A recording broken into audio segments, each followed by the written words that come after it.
Welcome to another episode of the Green Focus Podcast, hosted by me, Yaron. I'm CEO of Focus IP, an IP management consultancy based in Israel, and we're focused on servicing transformational green technology ventures to try and make the best impact that they can. So today's guest is Dr. Ofer Alon. Ofer is a great guy. We've met several times. We've had a lot of conversation. He's an experienced entrepreneur. He runs many R&D projects in water solutions and energy solutions, strategic advisor, executive CEO, senior lecturer, and a writer. So, in background, Ofer, you, as far as I understand, are a mechanical engineer, you've got an MBA, and you've also got a doctorate in philosophy. So, yes. Is that correct? Yes. Okay. Cool. Don't raise the ladder. Go down. We start high, then we go down, but we always end on a high. Okay. Okay.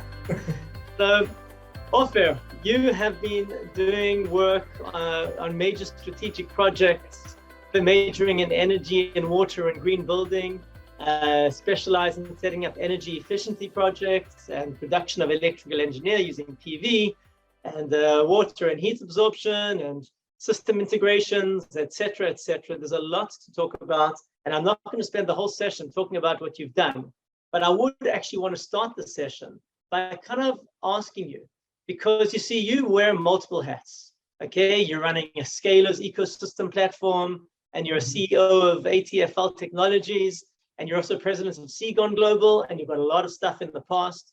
So tell me, what are you currently focused on, and how do you manage your time across so many ventures and organizations? Okay, the philosophy become first now. I just take as it comes and focus on what I need. So wherever we have a computer, we also have it in the mind and in the head. So I put aside what I don't use now and what I don't need to do for the next moment. So I handle the main secret is to handle a specific project, each project, and do it up to the end and finish it. Not starting something and leave a small particles. And this is my life story in a bit. I started, if I may say, I'm a third generation in the air conditioning and refrigeration and electrical. I actually started as a Air Force electrician, and I raised up myself and start using a lot of R&D. And when I become in love with the R&D and the starting position of things, I realized that I have to use my time wisely. And this is my answer for you. I always deal with a certain project and finish it or put it aside or leave steps so I won't forget where I am and why I did it. So nothing is wasted. So I'm understanding from you that your answer to how to best multitask is to single task. Yes, it's a single task, and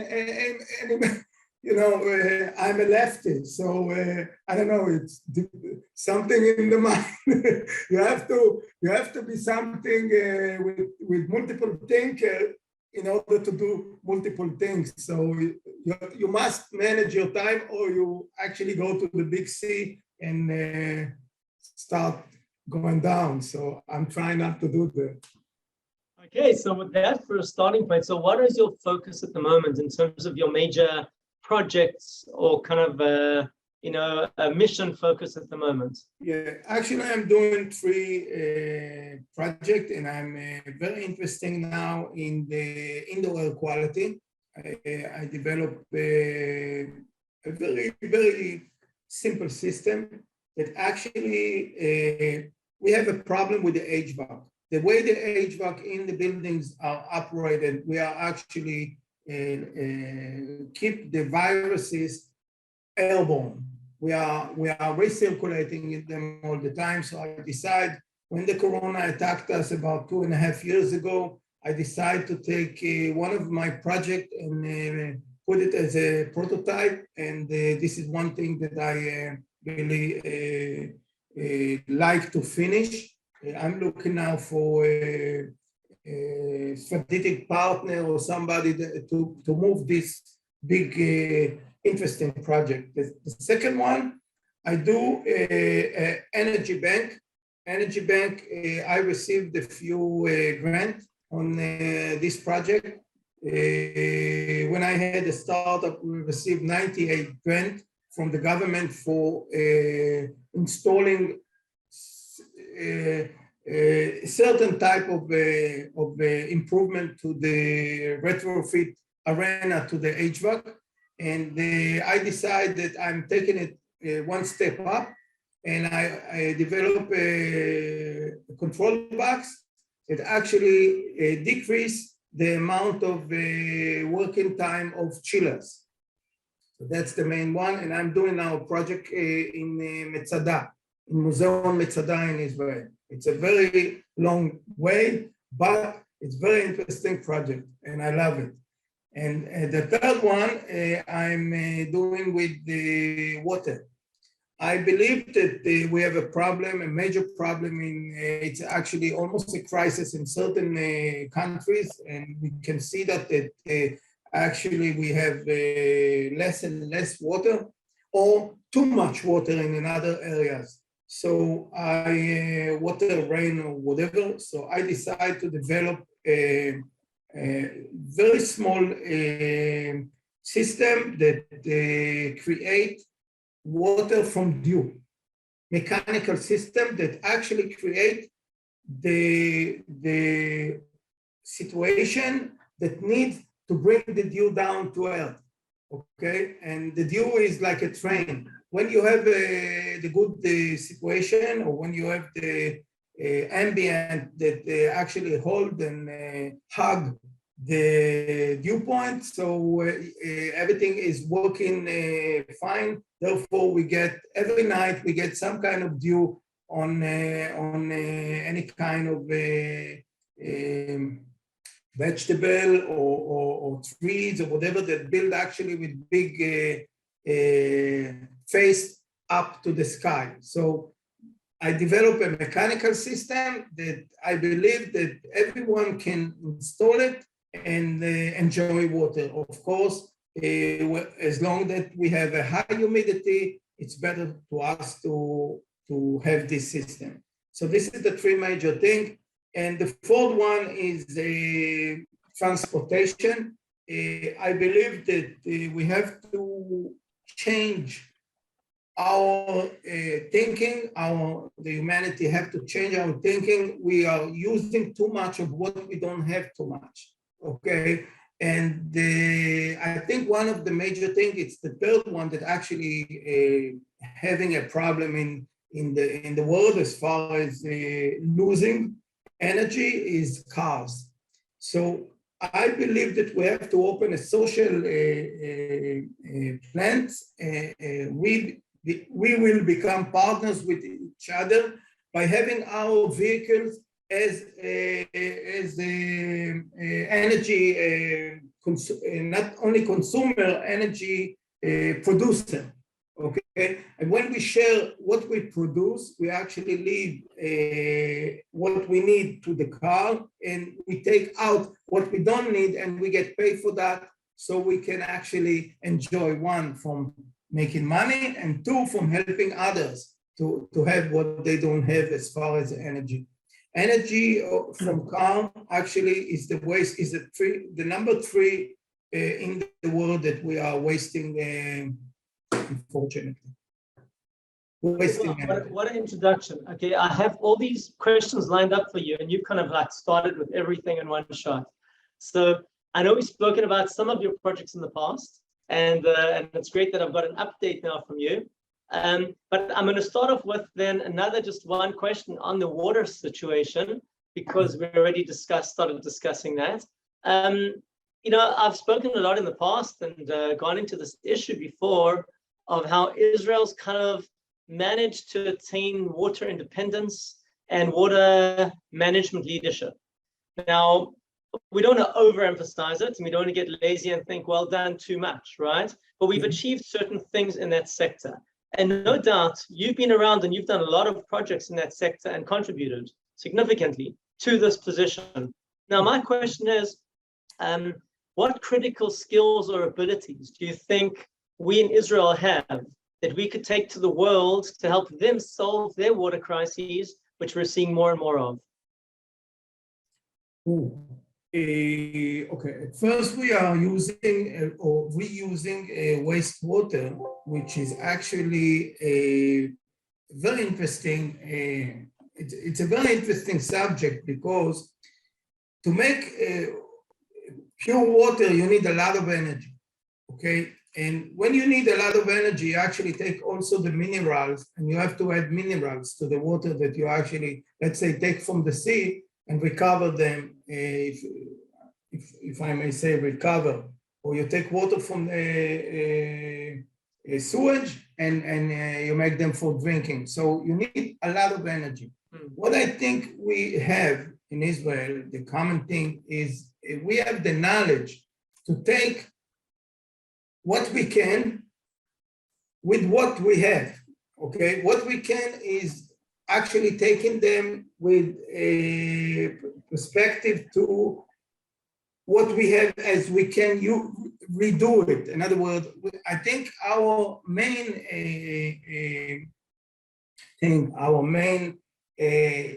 things that we having the innovating mind, that they say the Israeli have an innovating and they do this and they do R&D and everything. We just have to use as we can what we have, and we don't have a lot. So when you don't have a lot and you grow up with, I don't have that, and I don't have that, and I don't have gold in the country, and I don't have gas. Now we have, but you become a mini MacGyver in a way. So we are that. This is our secret, I think. And there is people who are more into that, and some are not. So it's only a matter of, we are a small number compared to the other countries, and we do lots of things compared to them sometimes. So if you take it in perspective, we do a lot. Okay, so I think what I'm learning out from that point, it's a critical point, obviously, with water management and beyond, is that, you know, we're living in a global world. We're seeing that, we've known we're living in a global world, but now we're feeling the global impact very strongly. That the fact is that our neighbors are not treating the environment very well. We're feeling it, right? So the global nature of our world means we have to share, and we have to share better.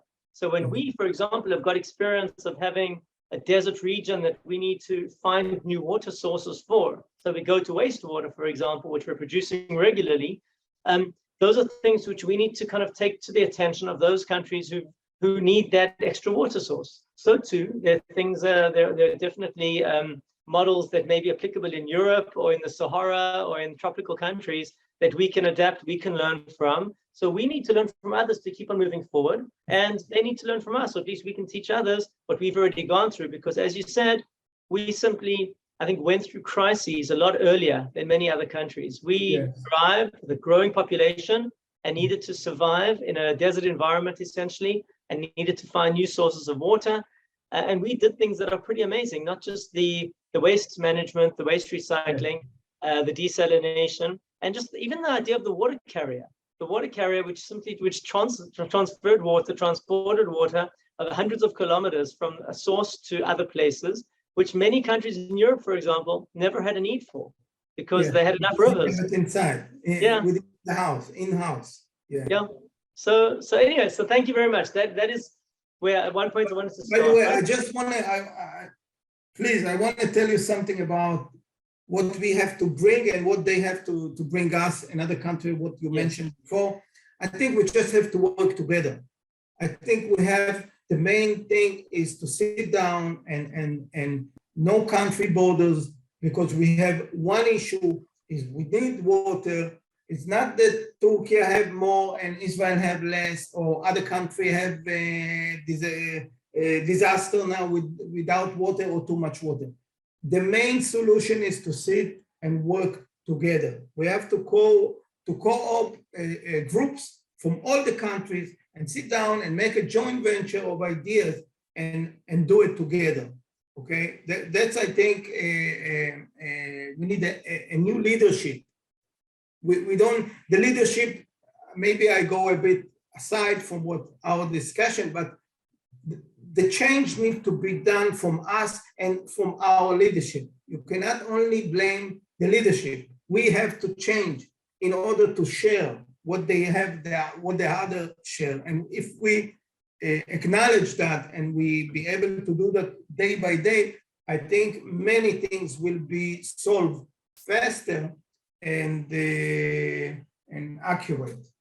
That's my feeling. That's my methodology. I mean, the thing about water management, though, even though we can like on our own ventures, what you do with companies, for example, there's water technologies, etc., which on a corporate level could be innovated and delivered and developed.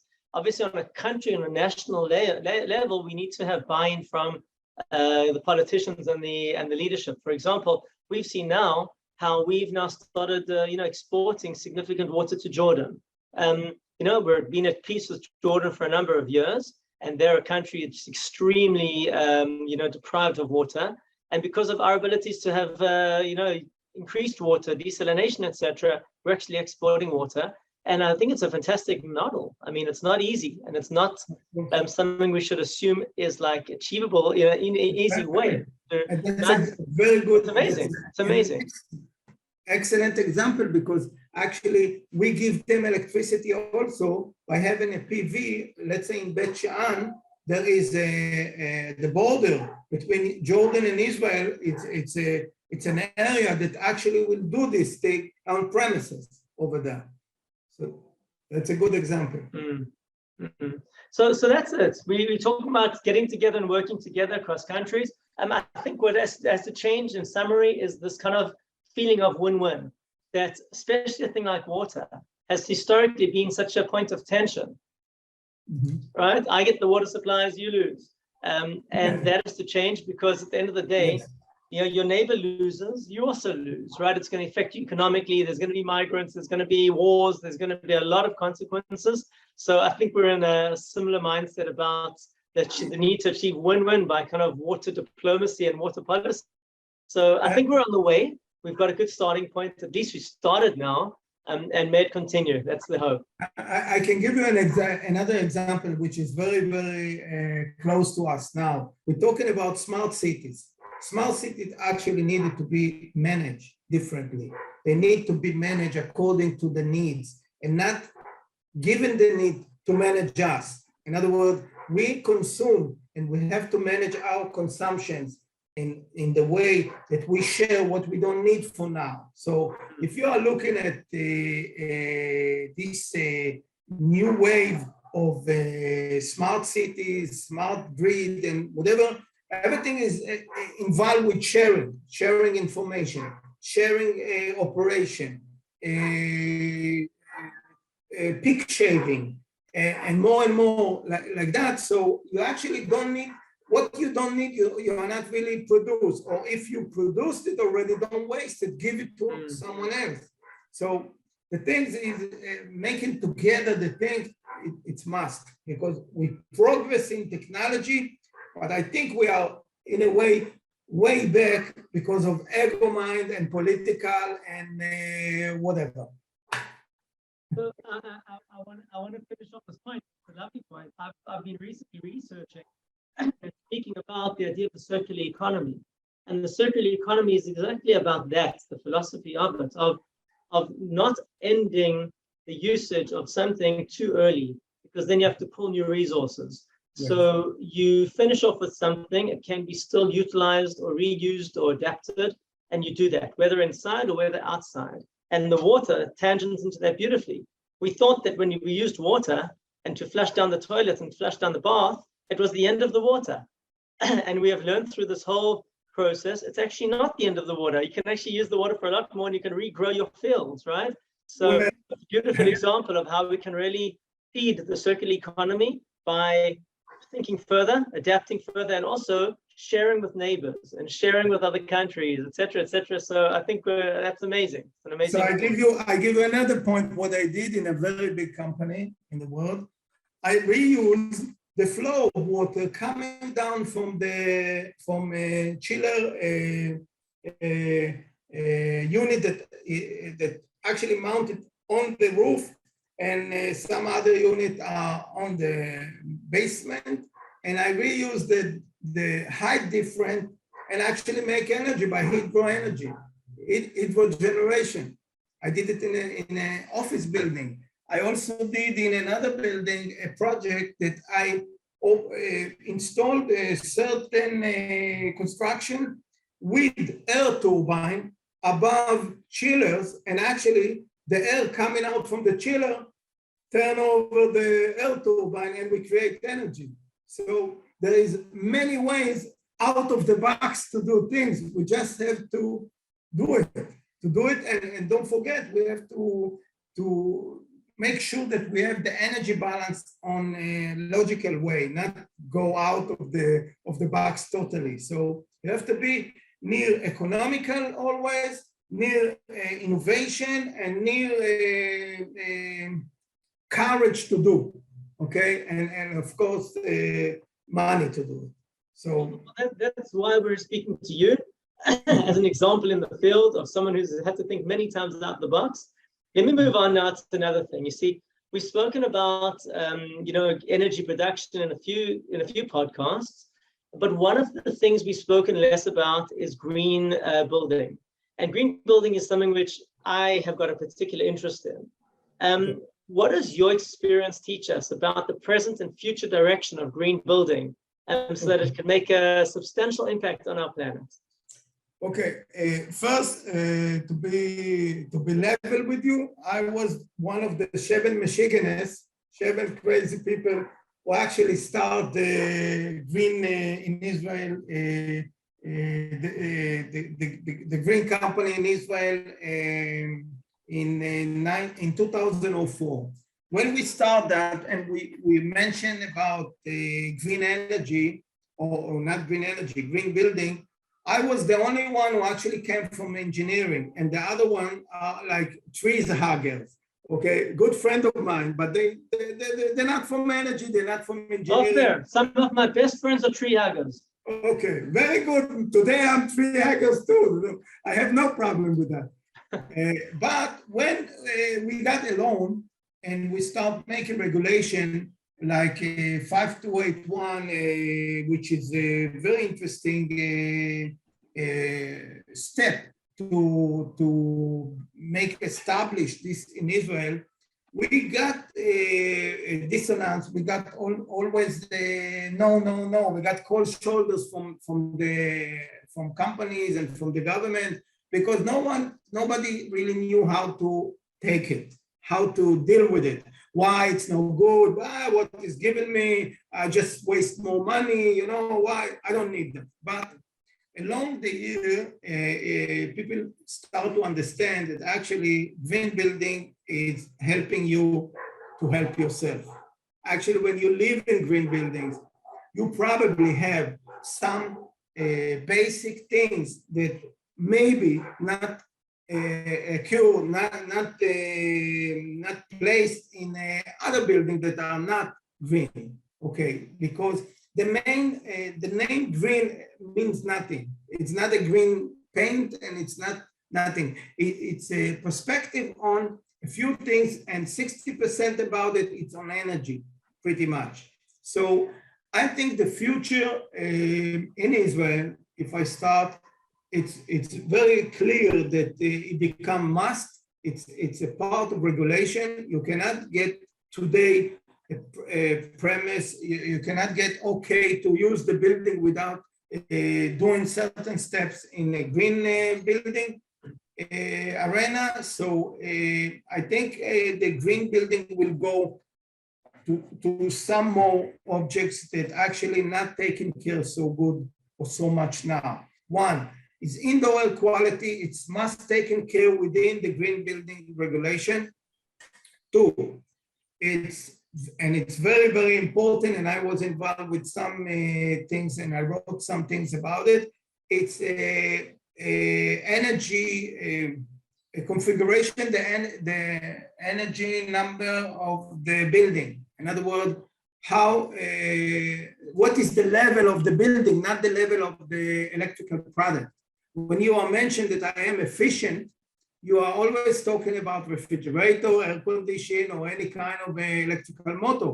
But efficient is also where you live, the box, the building, the door, the windows, the way you put your waste, the way they take the waste, the way you breathe up a clean air. So everything will be involved with how to regulate your highest in the building as far as energy. And if we're talking about energy, I think one of the critical things that's going to be in the future, today you actually get promised to use the building as a green building only when you finish the work and you get the certificate to use it, and that's it. Later on, it will be involved with the life cycle of the building. In other words, you will be checked every 2 years, every 3 years. Every customer who wants to buy an apartment, wants to buy a house, he will want to know how is the quality of the air in the area, what is the energy of this building, how much is it A, is it B, do I have any kind of hazardous that I don't know about it.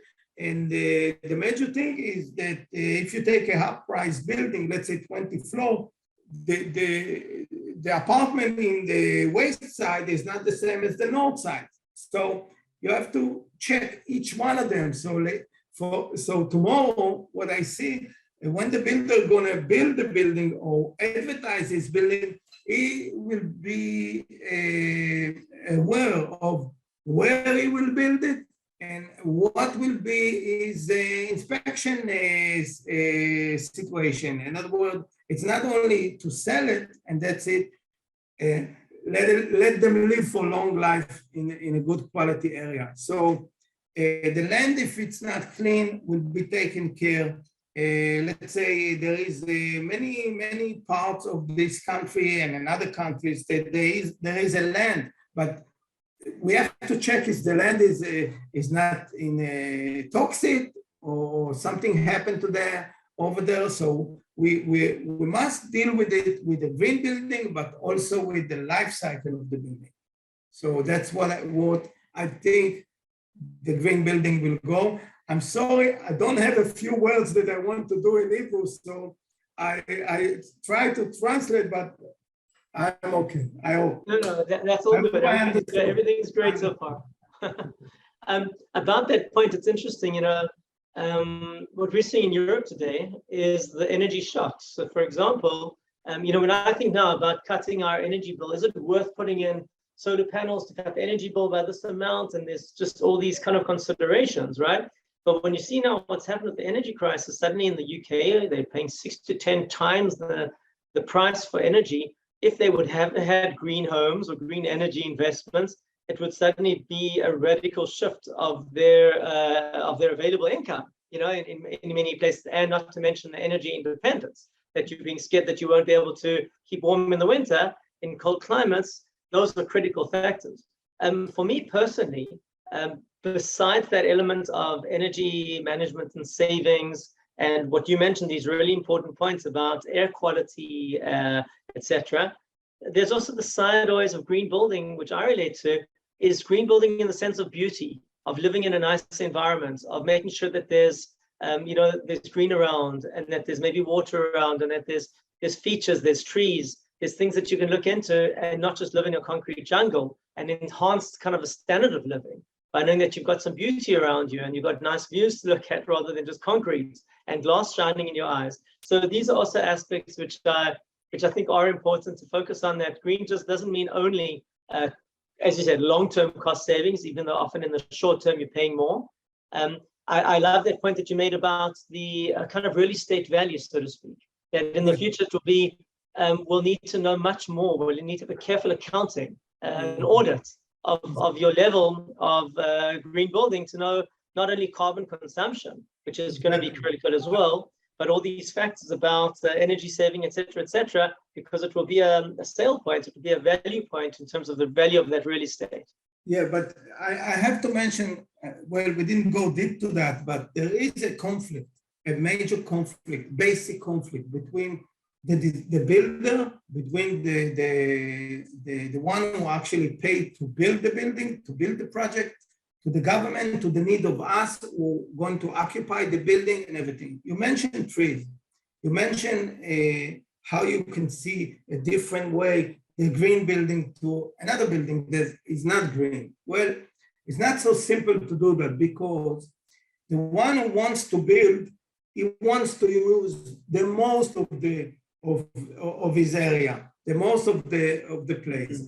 And the one who wants to use a green idea, he needs to put more place to trees, more place to bicycles, more place to reuse water from air conditioning. So you need pumps, so you need the tanks. And you mentioned about the water fountain or not. So water fountain from air conditioning, it's fine, but water fountain as a green from the main water source is wasting water. So there is a conflict that actually needs to be deal with the governmental in a way, in such way in laws. And the laws are not really targeted and 100% clear. So sometimes you can see a green building and you don't understand what they did, why they did it. And they waste so much money. And from other hand, you can see innovating things in a certain building, and then you say, wow, that's nice, but this building is not green.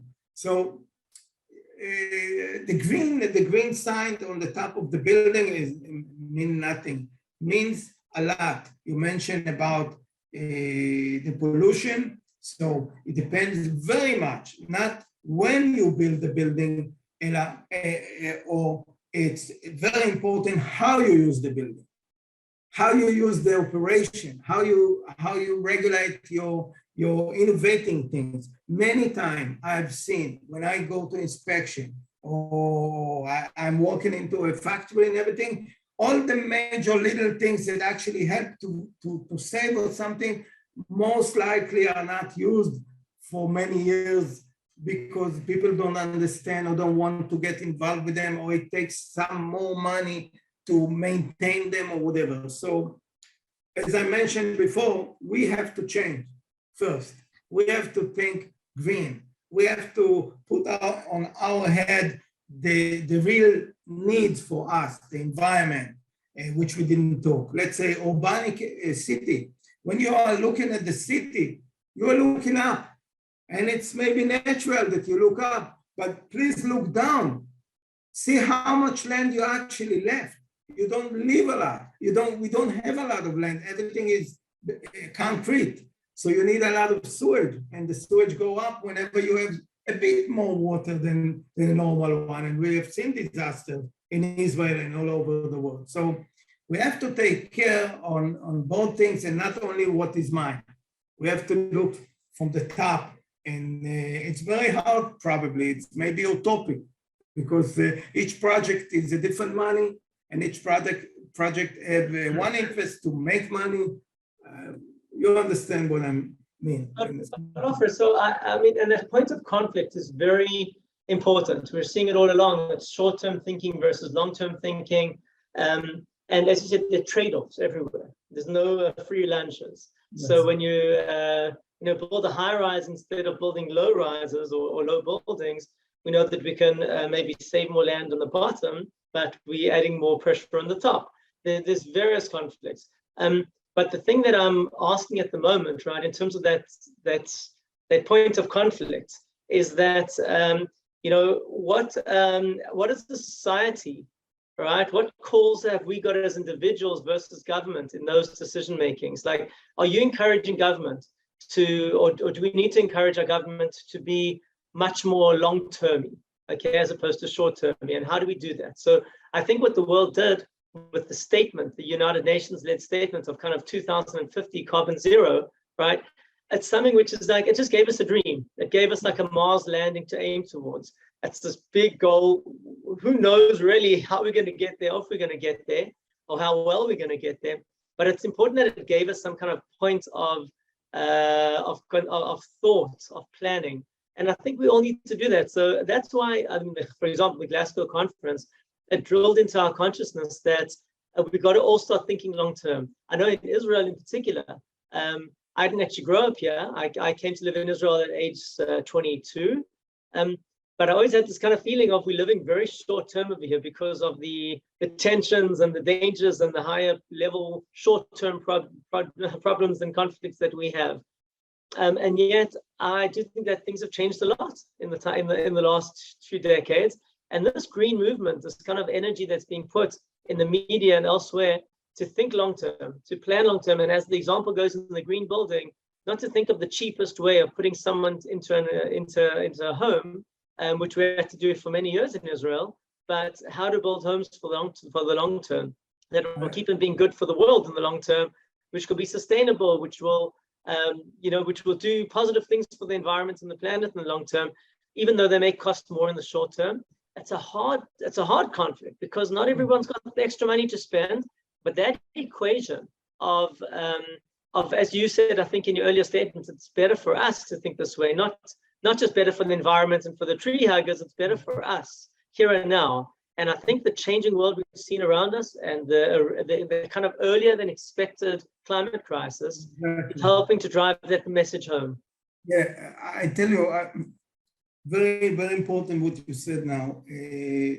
When you are looking at long or short term, the major thing in Israel is that the management, the higher management, are not having a long-term position. They change maybe 2 years, 3 years, or something like that. So think about it. If you are a CEO and you want to invest now $600,000 compared to $1,200,000 for something that maybe your next one will see the fruit, you will think about it. You will think about it as your venture to the next period of time that they will look and what you're doing in the next quarter and how you did it.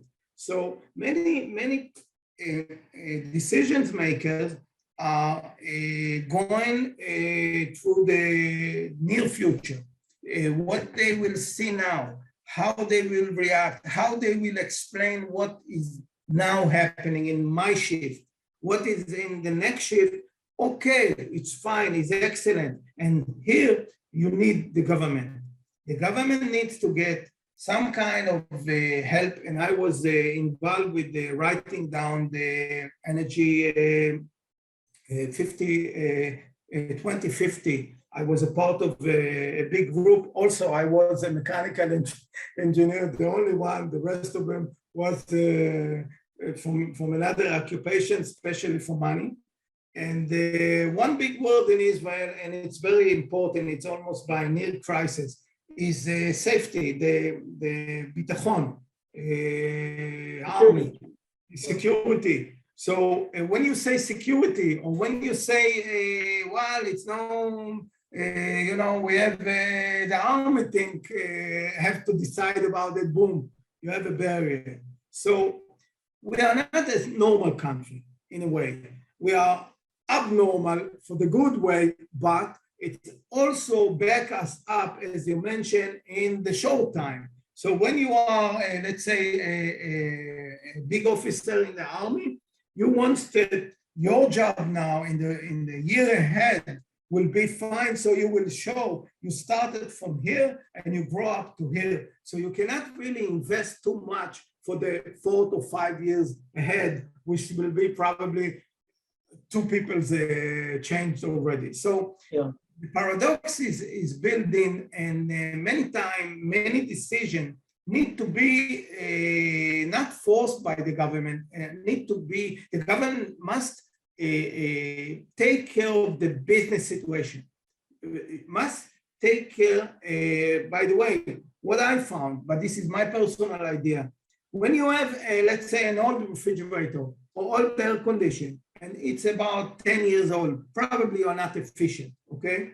why now you waste money to change it if you know that you will return the investment of what you are doing, let's say even the PV, in 6-7 years, okay? Or on a refrigerator, I don't know, 4 years, 3 years, 5 years, whatever.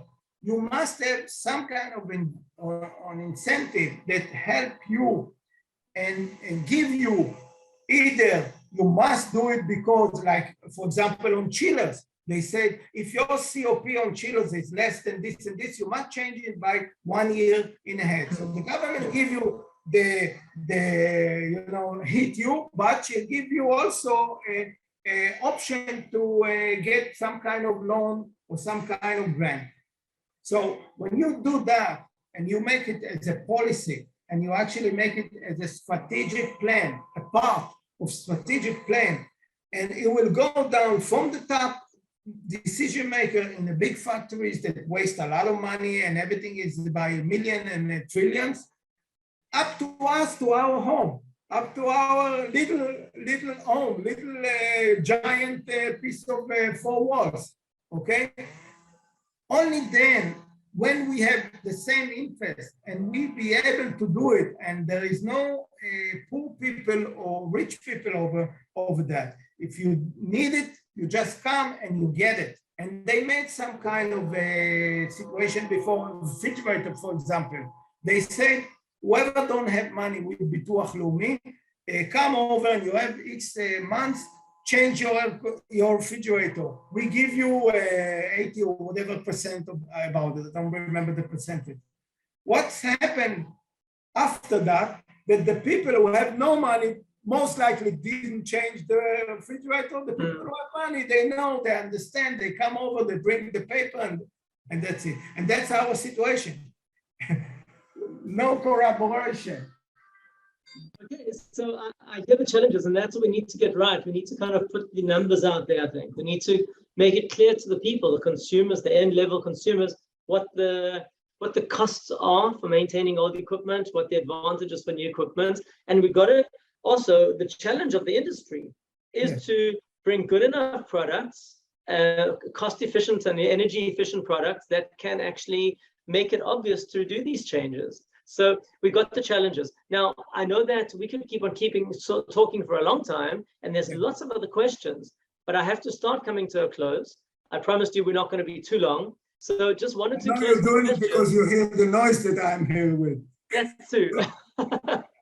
But besides that, I just want to know your opinion. Do you think that we, the big we, can actually reach net zero by 2050, both locally and globally? And if so, how? Okay, I'm not I'm not a pessimist. I'm optimistic, and I'm always was, and hopefully will be like that. But I don't see how if we're not going to change something within us. Okay, I actually designed a building now in Tel Aviv. It's a project called Sifulux. It's the one who had Seltzer, the old one.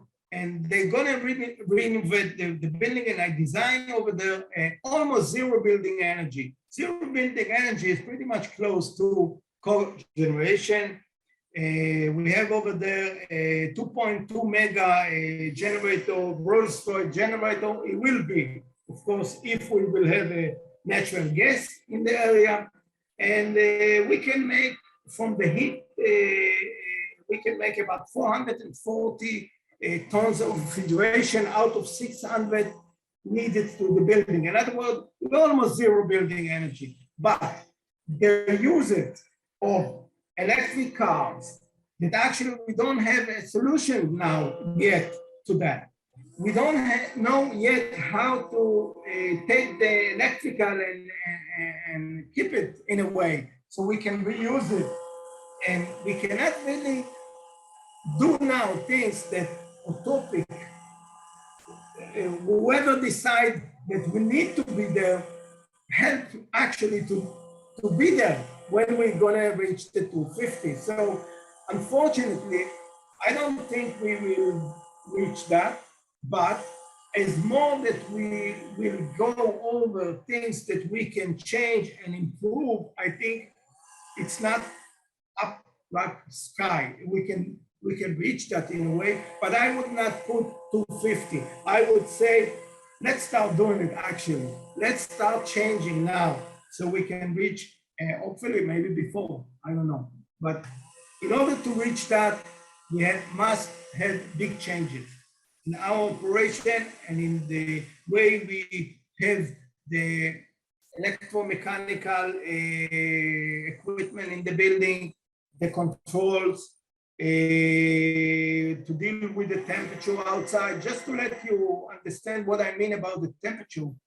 If you will stop the air conditions in Tel Aviv in the mid-noon, okay, and change and check the temperature, the ambient temperature, you will find tremendous difference between 1.5 to 2.2 degrees Celsius when you open up the air condition and you operate. So everything is involved with everything. So we have so much things that we have to start from something. And it's not because somebody told us, because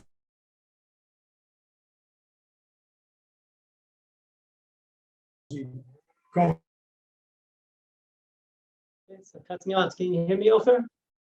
in that we know the nature. Okay, so that cut out a little bit, but I think we're going to have to move towards the last question anyway. Ofer, if I had to give you a magic wand and say to you, take a stroke of the wand to make some major change in our world, the way we relate to our environment and our world, what would that one wish be that you could do? Start using public cars, public operation. Stop using the water without thinking about your neighbor. Start cooperating with each other. Let's say the first thing what I would be make a really groups for many countries. So I would be happy to be with the guy that did in Taiwan a certain innovation out of the box, and maybe I can help Africa do this in a different way so we can actually join it together. What we have to do, we need a new ways. We need a social ways, if you ask me, and energy. And because it's my occupation, so I feel that energy is a really a group can really make a good beginning in the change. Thank you. It reminds me, I don't know if you saw the movie Monsters, Inc. And in Monsters, Inc., the monsters used to make kids cry and use their energy to power their big factory. And then they eventually realized at the end of the movie they can use kids' laughter, and that makes much more energy than the crying. So it reminds me of that. You know, we should kind of use our interactions with neighbors and with competitors, and instead of using the conflict of win-lose to drive the energy to incentivize us, if we could use those win-wins, those energies of cooperation, maybe it could push the level up much further, and that could be the change we need to provide, to get to carbon zero and to do it much faster, much better. Listen, we need to end the session. It's been a pleasure speaking to you, and sharing ideas and getting your thoughts and getting your comments and your feedback. So much appreciated. According, just one sentence, according to what you mentioned in the end, listen, when you have an electric car, you're not really leaving the waste out. You're actually changing the route of it. You need electrical to put it. Yeah. Everything is inside. It's not a panacea. It's not going to solve all our problems. That's for sure. Yeah. So, Ofer, all the best. Wishing you good luck with everything you're doing and all the projects that you're working on. We will continue to be in touch, and wishing you and all of us all the best. And thank you very much.